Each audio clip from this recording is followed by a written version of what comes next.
I want to congratulate the leadership of the House, both the leader of majority and the leader of minority, for allowing us to speak. And when I have been watching the proceedings for the last 3 days, Honorable Speaker,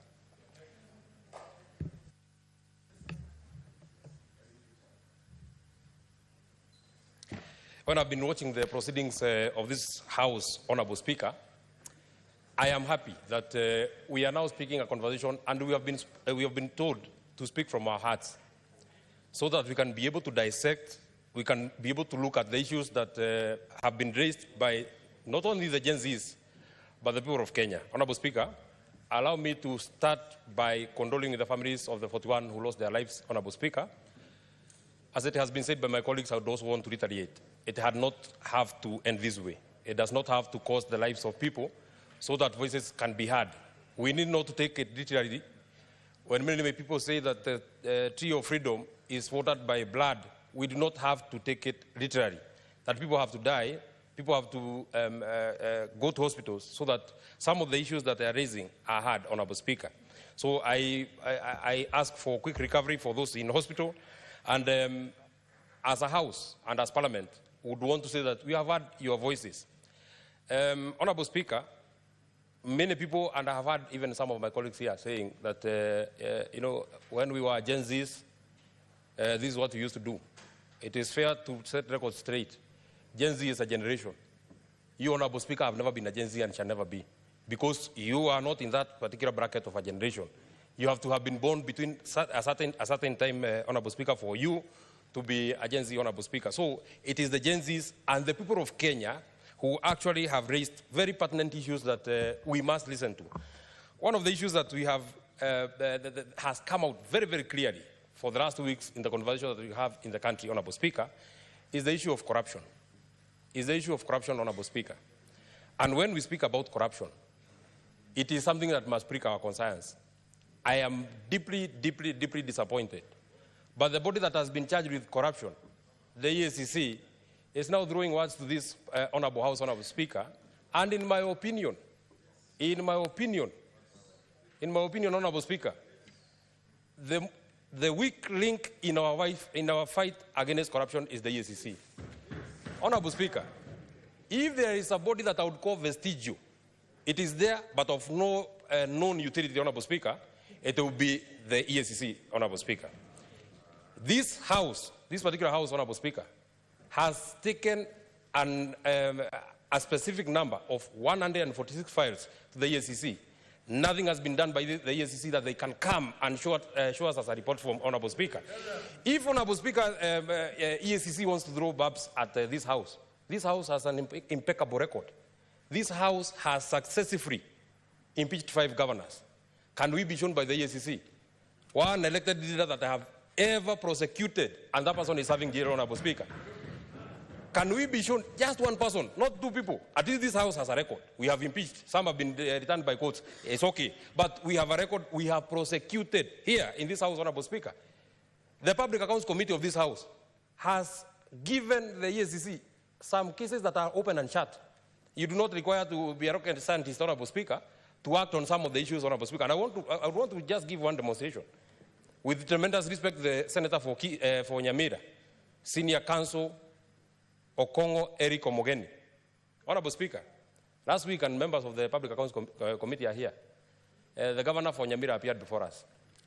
So in one of the expenditures that had been raised, Honorable Speaker, the Governor for Nyamira paid himself 6 million. He said that it is salary in arrears. When he was caught, and this matter was brought to the EACC, what did the EACC do? Did they prosecute him? No. Did they ask him anything? No. They just told him, we have found you stealing, please return our money, we are very sorry, don't do that again. Is that the kind of body that you're looking for, Honorable Speaker?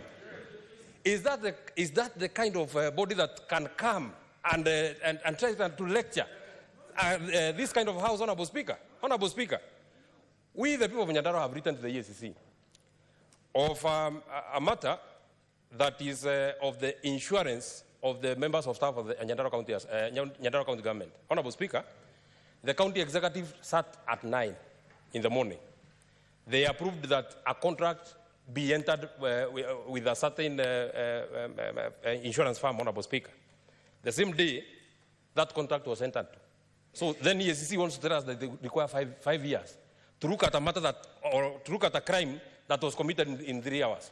If it is as easy as committing a crime in three hours, why is it very difficult for the EACC to spend five years, 9 years, whatever years? Honorable Speaker, if we can be lectured, the people that cannot lecture us shall be the EACC. They have no moral standing of speaking to this House or speaking to any person of this Republic of Kenya. And Honorable Speaker, I think it is also time that we look at the people that we have had who have been heading this particular body. I think we have, with tremendous respect, we have tried advocates. We had Justice Ringera. We have tried the professors. We had the other professor, I'm forgetting his name, Rumumba. We have tried bishops from the mainstream churches. We have tried bishops from the mainstream churches. We have tried bishops from the Pentecostal churches, Honorable Speaker. I think it is now time that we try a person of the stature of Omutata to lead the EACC, Honorable Speaker, because we have not seen any tangible action that has been taken by the EACC, Honorable Speaker. So in our fight against corruption, EACC is one body. And since I saw them responding to the members of this House, I think, Honorable Speaker, the fairest thing is that let them come before this House. Let them appear before this whole House, Honorable Speaker, so that we can have that conversation. Let them not answer us on the media.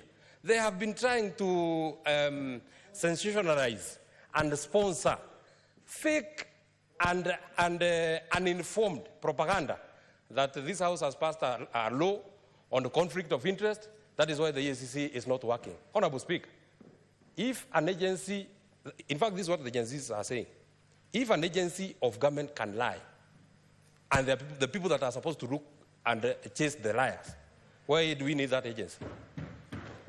If it is indeed true, if you are to even take that conversation that they are not acting because we passed that law was passed here on the 31st of May. EACC has been there since 2004. What have they been doing before that law was passed, Honorable Speaker?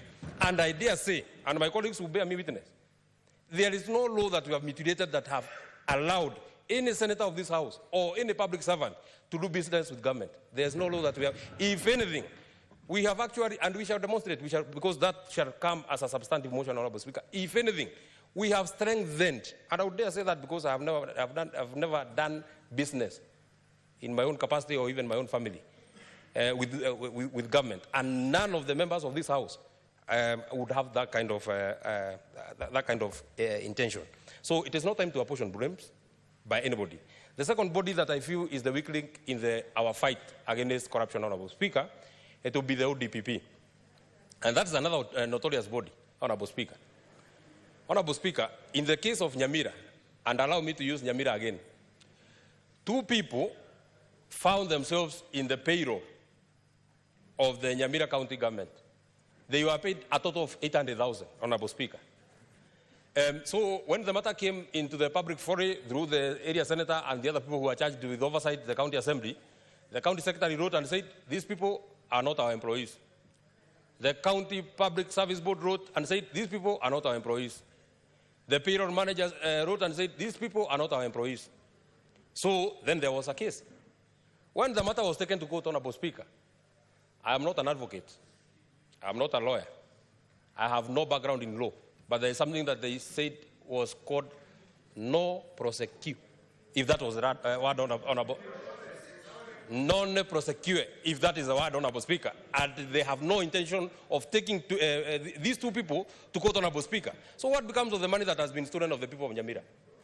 What becomes of the people? And what we see about them is responding to Senator Sifuna on Twitter. So I actually propose, Honorable Speaker, since they are very willing to engage, let them not engage us on Twitter. Let them come before the whole House of this House, Honorable Speaker, so that we can demonstrate. Let's have a conversation. Don't throw jabs at anybody. We are just telling you the truth. You are a weak link. You have all the evidence. Had the people of Kenya not made noise against the former governor of Migori, called Obado, that guy was almost walking free. Just because he has returned little things here,